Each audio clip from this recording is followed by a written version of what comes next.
Hola, ¿qué tal? Bienvenidos a una nueva emisión de este canal. El día de hoy hablaremos sobre la economía en la industria cinematográfica. Ya en los últimos años habíamos sido testigos del cambio en la forma en la que se consumía el cine, afectando principalmente a los exhibidores, luego de que el consumo de cine transitara a plataformas de streaming. Con todo, las cadenas de exhibidores aguantaron y con ello subsistió la mítica forma de ver el cine en salas. En medio de esta batalla por la subsistencia, llega la cuarentena a desestabilizar a la ya de por sí debilitada cadena de exhibidores al cerrar y posteriormente limitar las actividades masivas y especialmente en espacios cerrados. Sin embargo, dentro de esta profunda transformación hay algo que hasta el momento se mantiene. Noviembre y diciembre es la temporada grande para quienes gustan del cine de autor. Todas aquellas películas que pretendan un premio Oscar se estrenan normalmente en fines de año. Esto debido a una regla que hasta la fecha se mantiene por la Academia del Cine, y es que para concursar en los premios Oscar, las películas debieron estrenarse y exhibirse por lo menos 7 días consecutivos en salas cinematográficas durante el año previo a la entrega de los premios. La idea detrás de esta estrategia de estreno se atribuye a un posible sesgo presente entre los miembros de la academia que sugiere que tienen más probabilidades de ganar un premio las últimas películas estrenadas durante el año, y esto bajo el supuesto de que respecto a las películas estrenadas a principios de año, el recuerdo de las últimas películas del año prevalecerá en la mente de quienes se evalúan. Muchas de estas películas tienen estrenos muy limitados solo para cumplir con las reglas de la academia, y posteriormente, si son galardonadas, tienen un segundo estreno bajo la idea de que la mera presencia del premio puede atraer más espectadores. Todo esto sugiere que la industria del cine le atribuye amplios beneficios económicos a la obtención de un premio Oscar, lo cual ha motivado a preguntarnos si en verdad los premios de la academia atraen más audiencia y consecuentemente incrementan la recaudación de taquilla. Y si esto ocurre, ¿cuánto incrementan los ingresos de una película el haber ganado un premio Oscar? Para hablar de esto y otros temas relacionados con la industria del cine nos acompaña Juan Prieto Rodríguez. Juan Prieto es doctor por la Universidad de Oviedo en España. Actualmente es catedrático en el área de Fundamentos de Análisis Económico de la Universidad de Oviedo. El doctor Prieto es autor de más de 100 publicaciones. Una de las principales líneas de investigación es análisis económico de la cultura y las artes. Ha sido miembro destacado de la Asociación Internacional de la Economía de la Cultura y ha hecho importantes contribuciones en la ciencia explicando la demanda del cine y la demanda de distintos bienes y servicios culturales. Bienvenido, Juan, muchas gracias por estar aquí. Hola, buenas tardes. Buenas tardes aquí en España. Supongo que será el día recién iniciado en México. Es correcto. Buenos días, buenas tardes para ti y pues buen día para la audiencia.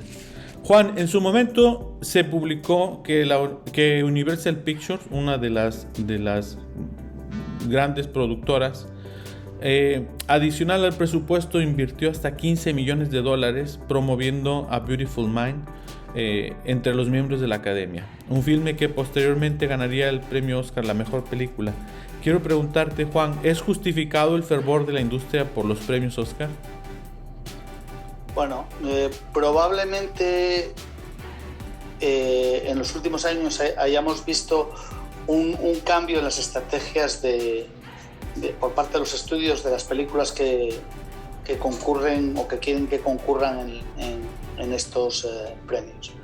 La estrategia que mencionas de Universal era también una estrategia conocida cuando Miramax, aunque era filial de Disney, entró con fuerza a concurrir en los Oscars, como por ejemplo con Shakespeare in Love.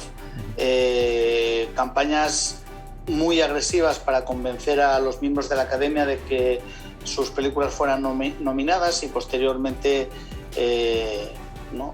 se les atribuyera el Oscar.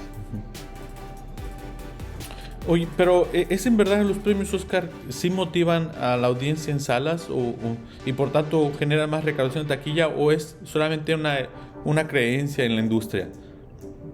No, a ver, el problema que tenemos es como siempre en ciencias sociales, el contrafactual, ¿no? ¿Qué hubiera pasado con una película que no hubiera ganado el premio Oscar con su recaudación y compararlo con la recaudación que finalmente tuvo?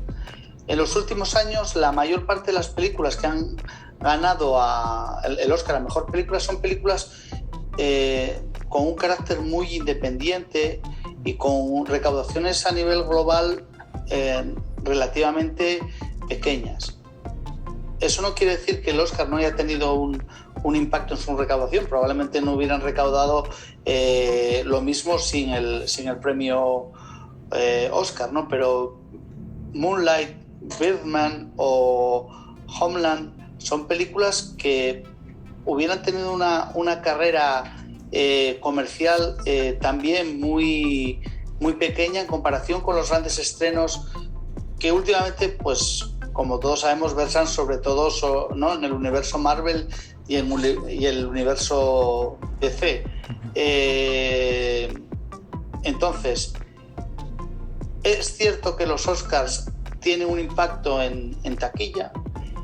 Es cierto que las estrategias de algunas películas, las estrategias de estreno, se orientan a poder entrar en la campaña de los Oscars, se les orientan a poder ser nominadas y después obtener algún premio que les permita mantener una cierta carrera comercial, pero últimamente se está haciendo con películas, digamos, modestas. Con lo que el impacto en términos porcentuales podría ser importante, pero en términos no de nivel no parece ser muy importante. Justamente, no ser tan importante. Justamente eso te quería preguntar hoy, si pudiera dimensionarse al menos en términos porcentuales y no en valores absolutos, porque a lo mejor es ahí donde dices tú, pues mira, en valores absolutos, si compara la recaudación que tuvo la ganadora del Oscar con una película de Marvel, pues a lo mejor no es comparable, pero respecto a la recaudación que tuviera en sí, por su naturaleza, una película de este tipo, en términos porcentuales, ¿cuánto haría crecer su recaudación un Oscar aproximadamente? Hombre, no te lo podría decir exactamente, pero porque depende del tamaño previo de la película, pero para una película como, ¿no?, de estas que estamos hablando, de carácter más independiente, probablemente consiga más que duplicar su recaudación. Yeah. Especialmente en los mercados tradicionales de Estados Unidos, ¿no?, especialmente en Europa y Canadá y Estados Unidos. Juan, se entregan más de 20 premios Oscar para distintas categorías, 23 si no me equivoco. Mejor película, mejor guión, mejor director, entre otros. Si fuera el caso, bueno, que ya nos has dicho que sí, los premios Oscar incrementan la recaudación de taquilla, quiero preguntarte si todos estos distintos premios Oscar mostrarían o muestran este mismo efecto recaudando la taquilla. Es decir, la película que gana la mejor película, bueno, parece claro, pero por ahí se entregan premios como el mejor guión. La película sí es diferente a la que ganó mejor película, imaginemos. La película que gana mejor guión también tiene ese extra en recaudación de taquilla, también tiene ese impacto. No, de hecho el Oscar a mejor película es el Oscar que tiene un mayor impacto en la recaudación. Después hay 2-3 Oscars que son importantes y que tienen un efecto o pueden tener un efecto importante en la recaudación, que son la mejor dirección y los Oscars que van dirigidos a la actuación, al mejor actor, mejor actriz, etc. Y ya en un siguiente escalón están los Oscars a mejor guión, montaje y fotografía, que para una amante del cine deberían de ser premios que no tan importantes, casi tan importantes como mejor película, Bueno, no como mejor película, pero premios muy importantes porque tienen que ver directamente con la calidad cinematográfica de la película. Después hay un montón de Oscars de carácter técnico, algunos de los cuales sí tienen un mayor impacto económico. Por ejemplo, el mejor canción y banda sonora, porque de alguna manera se monetiza también en el mercado de la música ese Oscar. Y todos los que tienen, o sea, todos los Oscars de carácter técnico, como mejor sonido, diseño de producción, etcétera, los podemos poner todos en una bolsa, juntarlos todos y decir, ¿no? Ganadora de 5 Oscars. Nadie entra a distinguir si tiene que ver con los efectos visuales o con los efectos sonoros o el vestuario. Sí, lo que pasa es que al final te ayudan a discernir lo que es una gran producción, porque ahí entran películas también, como por ejemplo las películas de la saga de Star Wars, que no son películas pequeñas, ¿no? Que se estrenaron probablemente en el momento que comercialmente en Estados Unidos interesó, pues a lo mejor en la época del 4 de julio, durante el verano, la campaña del verano, pero que pueden tener un cierto impacto para relanzar algo la carrera de la película, incluso para utilizarse como elementos promocionales cuando la película pasa a otros canales. Otros mercados, sí. ¿Perdón? Sí, a otros mercados, otros canales. A otros mercados, sí. Lo que pasa que la diferencia temporal en las ventanas de exhibición por diferentes canales se han reducido prácticamente a cero. Sí, estrenos simultáneos en salas y en streaming. Sí. Las dos grandes compañías de la emisión en streaming, que son Netflix y HBO, que es una subsidiaria, una empresa perteneciente al grupo Warner Bros., ya mantienen estrategias de estreno simultáneo en salas y en sus plataformas, lo cual quiere decir que básicamente han abandonado toda la posible explotación intermedia mediante la venta de DVDs o la exhibición de esas películas en canales de televisión de pago, como se hacía anteriormente, que antes de pasar a las televisiones generalistas pasaba por las cadenas de satélite, pay-per-view, etcétera. Bueno, al final HBO no deja de ser... Es un pay-per-view.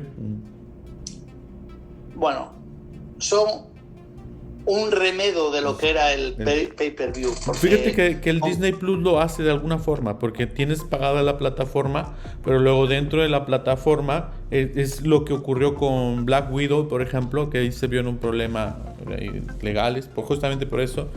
La pone a disposición de Disney Plus al mismo tiempo que en salas, pero con un cargo adicional. Es decir, no la podías ver con la renta mensual, tenías que hacer un pago adicional por verla durante el mismo periodo en ventas que estaba estrenándose en salas, y si no querías hacer el pago, bueno, te esperabas hasta que la liberaran para la plataforma. Como sabes muy bien, para los economistas el concepto de coste marginal es súper importante, ¿no? Entonces, una diferencia muy importante entre otras plataformas de libre acceso a través de la Smart TV, que son por ejemplo Android TV o todas estas, ¿no? Que son te aparecen en la parte de abajo de la televisión cuando te conectas a través de internet. Lo que hacen es cobrar un alquiler por las películas.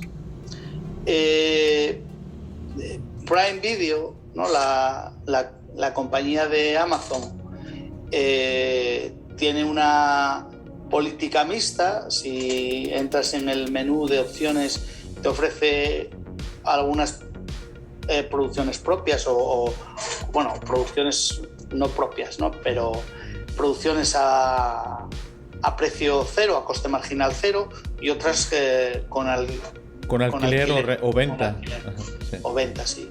Mientras que, al menos en España, Netflix y HBO han entrado con una política de un flat rate, un pago mensual, y todo lo que en ese momento esté a disposición en la plataforma se puede ver sin tener que hacer pagos adicionales. Por eso digo que esto es un poco distinto, porque antes una película de Warner Bros. Podía pasar por distintos canales en los que se extraía una serie de rentas, de ingresos por venta de DVD, o la venta por pay-per-view, el pago por la visualización concreta en un determinado momento de esa película. Después pasaba a los canales de televisión digital. Por último, cobraba unas regalías en los canales de televisión en abierto, ¿no? Y por último, ya al final, era cuando se ponía a disposición de las familias el DVD. La irrupción de Netflix ha cambiado completamente esto, y que fue, digamos, el primer gran jugador de este mercado, que apostó por el estreno simultáneo, y que, bueno, creó, en algunos casos, reacciones bastante contrarias, ¿no?, a esa decisión. Como por ejemplo, solo hay que mirar las hemerotecas y ver lo que opinaba, probablemente siga opinándolo, Steven Spielberg sobre la estrategia de estreno simultáneo de Netflix. Juan, fíjate, antes hablabas de un dato interesante que decías, el premio Oscar a la mejor película puede tener digamos que ingresos secundarios a través de la explotación del álbum, de la película. Hay otros Oscar, como por ejemplo el premio Oscar al mejor actor o la mejor actriz. ¿Cuánto supone esto algo para los actores? Sí, no. A ver, en primer lugar, probablemente suponga una capacidad para renegociar el caché en el futuro, ¿no? Pero hay muchos actores muy buenos actores, taquilleros, que nunca han conseguido un Oscar, y también hay ejemplos de actores y actrices que no tienen un especial impacto en la taquilla, que nunca han sido, que han sido nominados y han ganado el Oscar, incluso algunos varias veces, ¿no? Entonces, pero es cierto que el actor o la actriz, el Oscar a mejor actor o actriz es uno de los Oscars que en media sí tienen un cierto impacto en la taquilla, y en algunos casos son los Oscars por los que apuestan los estudios, ¿no? Una vez que salen las nominaciones, en algunos casos los estudios apuestan por convencer a los miembros de la academia a que voten por una determinada película de ese estudio donde está un determinado actor, entendiendo que las otras categorías le quedan lejos, ¿no? Sí. Son difíciles. Sí. Porque sí que tiene un impacto en la recaudación. Fíjate, hemos hablado de premios Oscar, pero hemos hablado de estos premios porque es un premio ampliamente conocido. Pero existen otros premios de prestigio, como la Palma de Oro del Festival de Cannes o el León de Oro del Festival de Venecia, entre otros. ¿Cuál es el papel de estos premios? ¿Motivan la asistencia o cuál es su impacto en términos económicos? Bueno, a ver, probablemente el impacto de los Oscars se haya ido aproximando a lo largo del tiempo al impacto de estos premios de los grandes festivales, ¿no? ¿Y por qué digo esto? Porque las películas que compiten por los Oscars a mejor película en muchos casos son películas, ya lo había dicho antes, pequeñas, ¿no? Puede haber algún caso de alguna producción importante, pero en muchos casos son películas de tamaño medio o pequeño en Hollywood. Y las películas que suelen tener premios en los festivales suelen ser de este tipo, no suelen ser películas muy, ¿no?, grandes, blockbusters. Esto no quiere decir que en los festivales no se estrene la última película de Spider-Man o cuando se exhiba, ¿no?, como un preestreno alguna película de superhéroes o de Joker ¿no?, en el caso del universo DC, pero no suelen ser las películas que reciben finalmente el premio. Y en cualquier caso, las Palmas de Oro, los Leones, los Osos, etcétera, siempre están por debajo en el impacto económico del que le generaría una película ganar un Oscar. También es verdad que suele ser un impacto en un momento del tiempo distinto, ¿no? En la campaña de los Oscars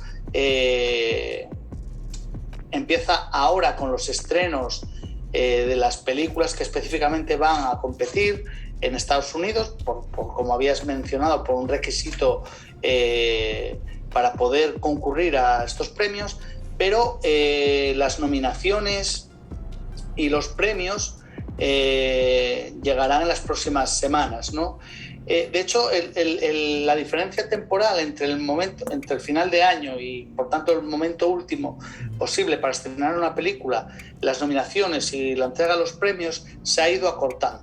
Se ha ido acortando a medida que también las carreras comerciales de las películas se han ido acortando, ¿no? El periodo durante el cual una película puede recaudar cantidades importantes en el cine se agota muy rápido.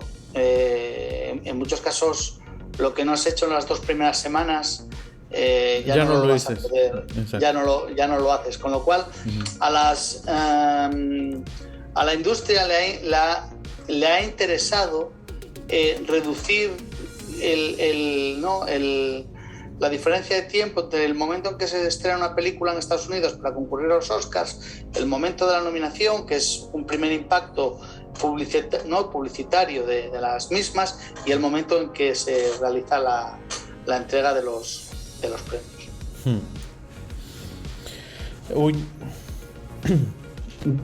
Pues yo quiero preguntarte, bueno, hemos hablado de premios Oscar, otro tipo de premios, incluso por ahí mencionamos algo respecto a los actores, pero en términos generales, tú que has estudiado bien el mercado de la industria cinematográfica y que conoces sobre la demanda de cine, ¿qué es lo que, de acuerdo a la evidencia que tú conoces, es lo que en verdad contribuye en la recaudación de taquilla? ¿Hay algo o una serie de factores que están impactando en la recaudación de taquilla? Sí, hay algo, que es el presupuesto, básicamente.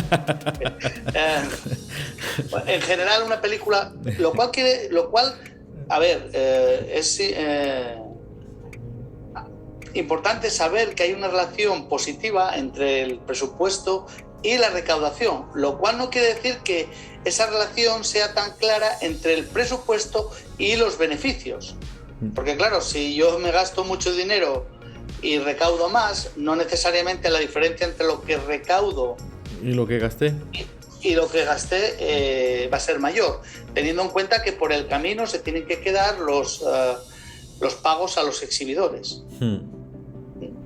Que como regla general podemos pensar en un 50-50. Cambian la retribución que reciben los cines puede cambiar a lo largo del tiempo. Los distribuidores pueden estar dispuestos a firmar contratos donde aumenten la participación de los exhibidores en la recaudación a partir de una determinada semana, porque saben que eso es estirar la carrera comercial de una película, de la película, cuando ya la recaudación normalmente es más baja. Sí. ¿Cuál crees que sea, en tu opinión, el futuro del cine? ¿Seguirán los estrenos en salas cinematográficas? Yo por un momento, si quieres mi opinión, llegué a imaginar que estábamos cerca de ver ya finalmente la despedida del cine en salas. Y mira que en México, creo, si no me equivoco, la asistencia promedio al cine es mucho más alta que la que había en España.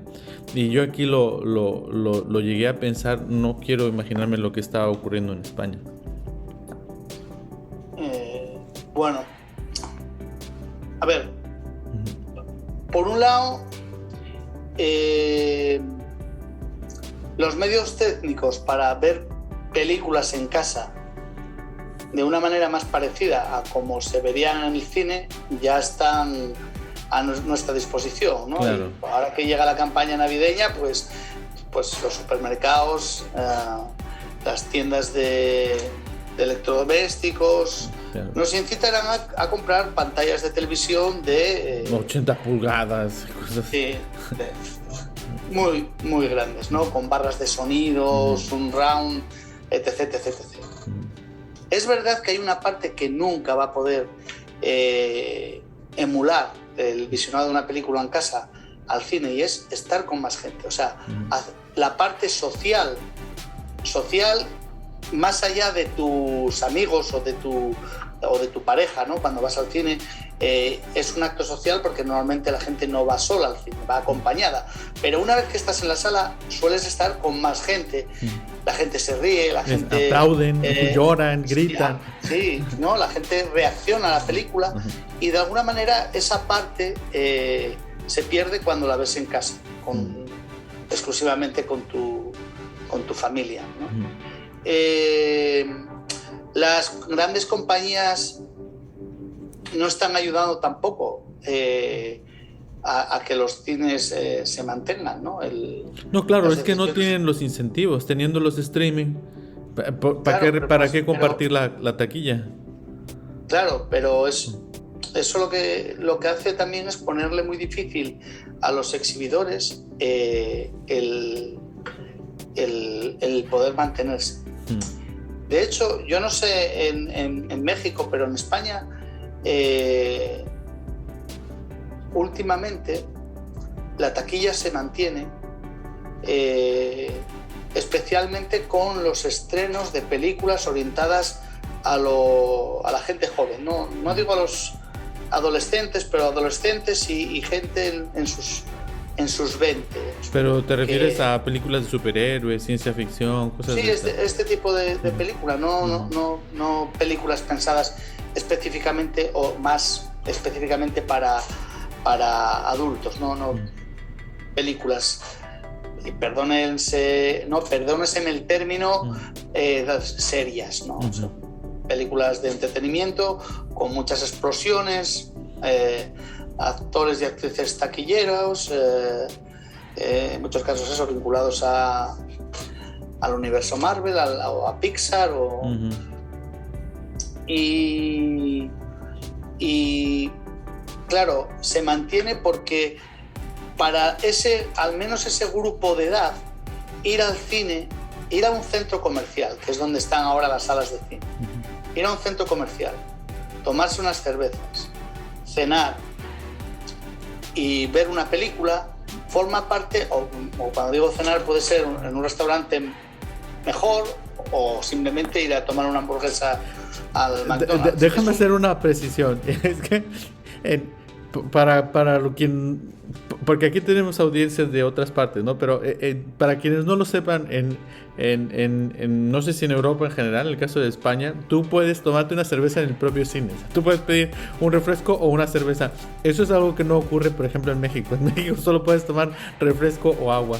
Es decir, por el caso que dijiste de la cerveza, ¿no? Bueno, ya sabes también que, por ejemplo, en España, que no ocurre en otros países, se vende cerveza en la escuela. El McDonald's.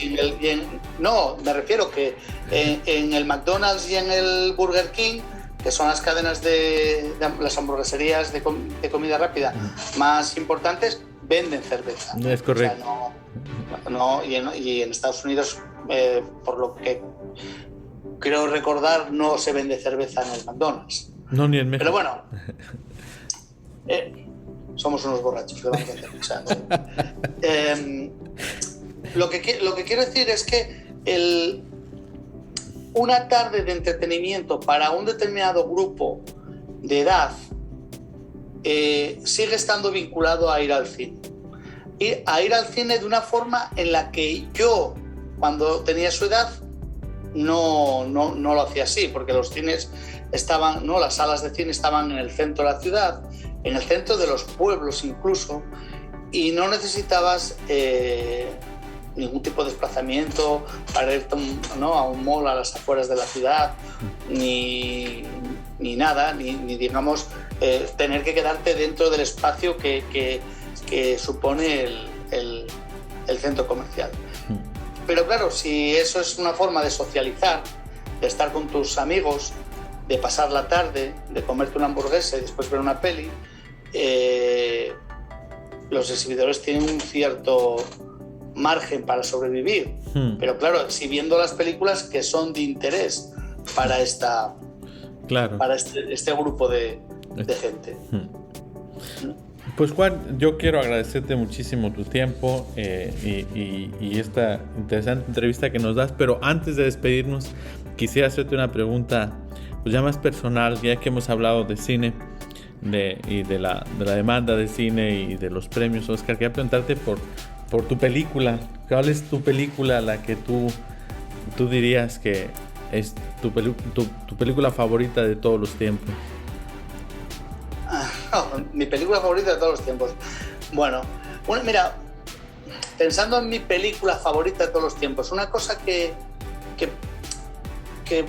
probablemente la gente no sea consciente de ella es que en los años 50, 60,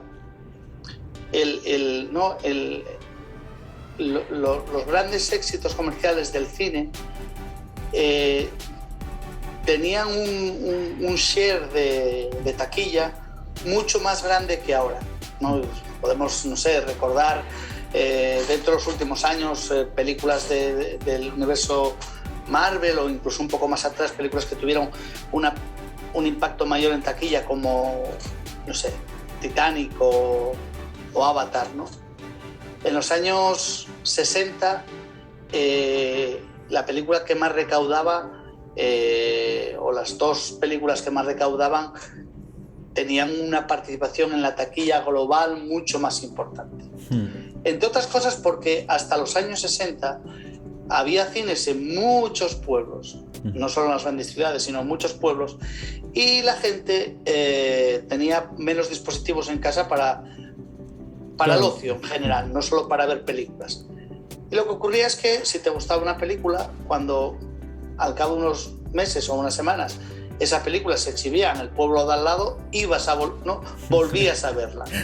Y eso generaba un efecto de red que hacía que algunas películas fueran muy, muy, muy taquilleras y acabaran teniendo una participación en los ingresos totales del año muy grandes, ¿no?